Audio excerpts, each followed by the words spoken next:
I don't know if this is just me, but I really hate public pools. They're really fucking weird. Cause like it's just kids pissing everywhere, and just the weird shit always happens to me.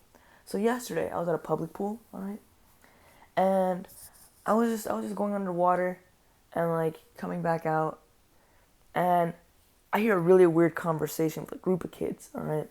They're just like, fucking, this one kid goes up to his friend and goes, "Hey, do you have the skin on your pee pee?" And he goes, "Do I have the what?" "The skin on your pee pee."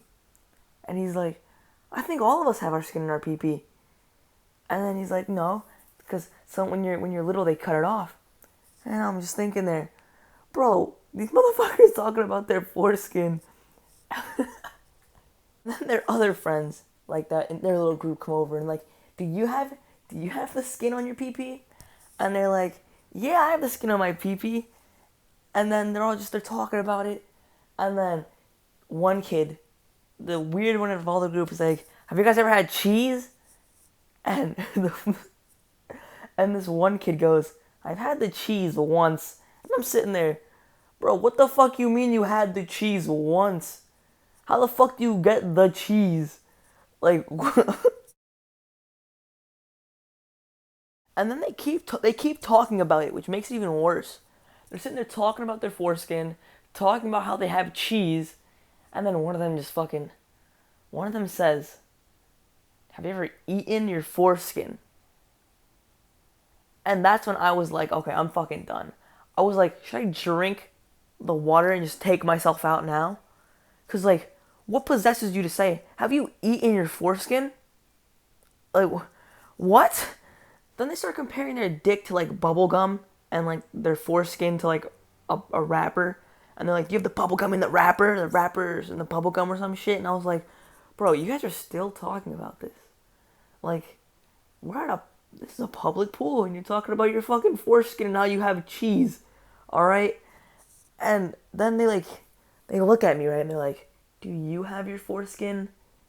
And I'm like, what possesses you to ask someone, "Do you have your foreskin?" And what possesses you to eat your cheese out of your like, what? How do you get cheese in your foreskin? Is it like a pocket? Do you just kind of like lift it up and just, get a little fucking like, the Swiss cheese and just put it in there and you save it for later? Or like, what the fuck? Like, what? I like the deep end of the pool. I don't like being in the shallow end, so I always hang out in the deep end. And they were in the deep end. I'm not trying to go to the shallow end, all right? So I'm in the deep end, and they're like trying to fucking put on each other's pants, and I'm like, what the fuck's going on? I swear to God, if one of your dicks rub against my leg, I'm gonna punch you. Like, if so, say someone comes up to you, pulls down their pants, and just rubs himself on you. Like, what are you gonna do? You're just gonna sit there and be like, all right. No, you're gonna fucking like swing or some shit. I'm not, unless like you're into that shit, but like, I'm not, I'm not gonna let someone rub their penis on me, cause that's just a weird. That's just one of the weird ass experiences I've had at pools. I've had a lot more, but if you guys want more of my weird ass pool stories, leave a like and comment put in the comments. But you have to put in the comments more pool story, please, and then like the video, and subscribe, and then leave another like, or no, leave 3 likes. So because when you leave one like, it turns blue, and you press it again, it doesn't turn blue, and then you press it again, it turns blue. All right. Have a nice day. Bye bye.